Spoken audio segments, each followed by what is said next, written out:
অভ্যুত্থানের মুখে কুখ্যাত গণতন্ত্রের ঘাতক শেখ হাসিনা ভারতে পালিয়ে যাওয়ার পর দেশে স্বস্তি শান্তির অভাবনীয় স্বর্ণদ্বার উন্মোচিত হয়েছে। দেশের চতুর্দিকে গণতন্ত্রে উত্তরণের সম্ভাবনায় জন উচ্ছ্বাস দেখা দিয়েছে।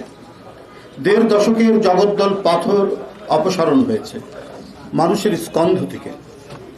জাতি ধর্ম বর্ণ নির্বিশেষে সকলেই যখন একটু স্বস্তির নিঃশ্বাস ফেলছেন, তখন বাংলাদেশের দেড় দশকের সন্ত্রাসী মাফিয়া লীগের রক্তাক্ত তাণ্ডবে সুষুপ্তিতে থাকা অর্থাৎ ঘুমিয়ে থাকা ভারত সরকার সর্বস্ব হারানোর বেদনাবিদ্ধ অস্থিরতা আর অস্বস্তি বিস্ময়কর রকমের প্রকট হয়ে উঠেছে।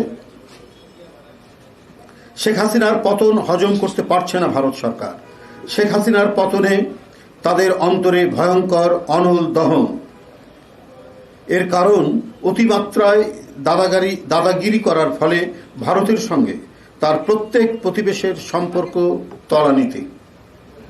শুধু হাসিনার ঘাড়ে সওয়ার হয়ে একচ্ছত্র কর্তৃত্ব স্থাপন করেছিল বাংলাদেশের উপর। ভারত বাংলাদেশকে আশ্রিত রাজ্যের মতো বিবেচনা করত। সেই আশ্রিত রাজ্য হাত ফসকে গেছে। বিগত 15 বছর হাসিনাকে সামনে রেখে ভারত বাংলাদেশকে কার্যত দখল করে নেওয়ার চেষ্টা করছিল। এখন বাংলাদেশকে আবার কিভাবে তাদের করতলে নেওয়া যায় সেই লক্ষ্যেই তার নীল নকশা করছে। ভারত সরকার মনে করে বাংলাদেশকে অষ্টম সিস্টার হিসেবে অন্তর্ভুক্ত করা গেলে তাদের 7 সিস্টার নিরাপদ থাকবে। চাণক্য ভারতের বশঙ্বর ফ্যাসিস্ট হাসিনার পতন ও পালিয়ে ভারতে আশ্রয় নেয়ার পর থেকেই মোদি ও তার গদি মিডিয়া বহুমাত্রিক ষড়যন্ত্র এবং অপপ্রচার চালিয়ে আসছে।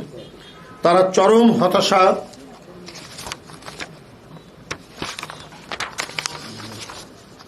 আহাজারিতে নিমজ্জিত।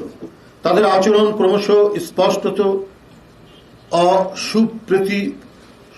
অসুপ্রতিবেশীসুলভ, অস্বাভাবিক এবং এক দেশদর্শী।